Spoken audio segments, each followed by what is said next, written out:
শুরু করিতেছি মহান সৃষ্টিকর্তার নামে, যিনি পরম করুণাময় এবং অত্যন্ত দয়ালু। আমি এখন Dhaka power distribution company limited DPDC, এটা হচ্ছে গিয়ে Dhaka power distribution company limited নির্বাহী প্রকৌশলীর কার্যালয় হাতিরপুল।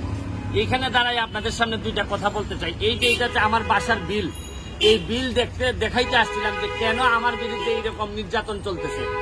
আমার এটা হচ্ছে গিয়ে সেপ্টেম্বর মাসের বিল। আমার এক একটা বিল এই মাসে বিল আসছে হচ্ছে গিয়ে 3300, এর আগের মাসে আসছে 1300, এর আগের মাসে আসছে 270। এর মানে হচ্ছে গিয়ে নিশ্চয়ই কোনো একটা ঝামেলা হয়েছে, নাইলে আমার ছেলেও নাই, মেয়েও নাই, বউ বাচ্চা কেউই নাই, আমি একা থাকি আমার পিএস নিয়ে বাসায়। আমার বাসায় কেন হঠাৎ করে 1500 আর হঠাৎ করে 3000 বিল আসবে?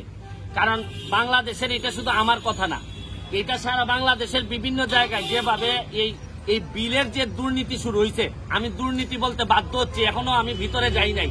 কারণ হচ্ছে কি একই বাসায় একই মানুষের কিভাবে 1300 আর 4000 কেমনে বিল হয়, এইটা আমি দেখেন এই বিলের কাগজ ছাড়া আমি কথা বলতে চাই না। কাগজ আমার কাছে 5 মাসের কাগজ জমা হয়েছে, এই জন্য আপনাদের সামনে দুইটা কথা বলতে চাই।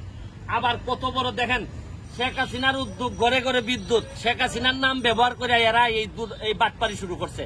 এই করোনাকালীন সময়ে আমি বাসায় ছিলাম না, আমি আমার গ্রামের বাড়ি ছিলাম। এই গ্রামের বাড়িতে থাকাকালীন সময়ে দেখছি আমার বিল 3500 টাকা বিল আসছে। এর মানে ভৌতিক বিল। এরা এখন প্রাতিষ্ঠানিক দুর্নীতি শুরু করছে। আরে ব্যক্তির বিরুদ্ধে তো কথা বলা যায়, এই এত বড় প্রতিষ্ঠানের বিরুদ্ধে কথা বলবেন আপনি কিভাবে? কার বিরুদ্ধে কথা বলবেন?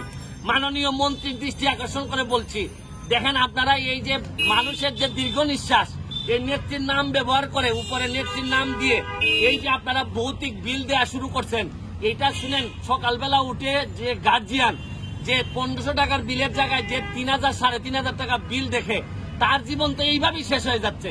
আরে ধর্ষণ কি খালি মহিলাদের হয়? এই বিদ্যুৎ বিলের ধর্ষণ হচ্ছে না? এই যেটা হওয়ার কথা 1300, এইটারে 3500 5000 করে বিল মারতেছেন। মানে আর বাঁচার কোনো পথ নাই।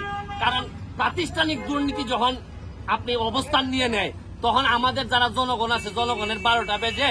এই যে দেখেন, আমি কাগজপত্র ছাড়া একটা কথাও বলছি না। এইভাবে যদি চলতে থাকে, আমি মাননীয় প্রাইম মিনিস্টারের দৃষ্টি আকর্ষণ করে বলছি, এরা কিন্তু 12টা বাজায় ছাইড়া দিবে জনগণের। এদের কাছ থেকে কিন্তু বাঁচার কোনো উপায় নাই। কারণ ব্যক্তির বিরুদ্ধে তো মামলা করা যায়, এত বড় প্রতিষ্ঠানের বিরুদ্ধে আপনি মামলা করবেন কিসের ভিত্তিতে? আমি বলবো যে এখনো সময় আছে, এটা চেক করেন। কারণ করোনাকালীন সময়ে এদের বিরুদ্ধে অভিযোগ আসছিল, এরা যা মন ধরে বিল দিছে, পরে আবার কেউ বলে যে ম্যানেজ করছে, অ্যাডজাস্ট করছে। এইভাবে একটা দেশ চলতে পারে না। কারণ আমার তো ব্যারিস্টার মানুষ, আমি বিল দিয়ে দিতে পারবো, অসুবিধা নাই। কিন্তু যারা নিরীহ নির্যাতিত, যারা এই অফিসে চাকরি করে, এরা তো বিল দিতে কষ্ট হবে। হয়তো এরা অফিসে চাকরি করে বলে পক্ষে বলতে চায়, কিন্তু আমি শুধু বলতে চাই এইটার ব্যবস্থা গ্রহণ করেন, নাইলে মানুষের দীর্ঘ নিঃশ্বাসে কোনোদিন সোনার বাংলা, বঙ্গবন্ধু সোনার বাংলা হবে না। ভালো থাকবেন, সুস্থ থাকবেন।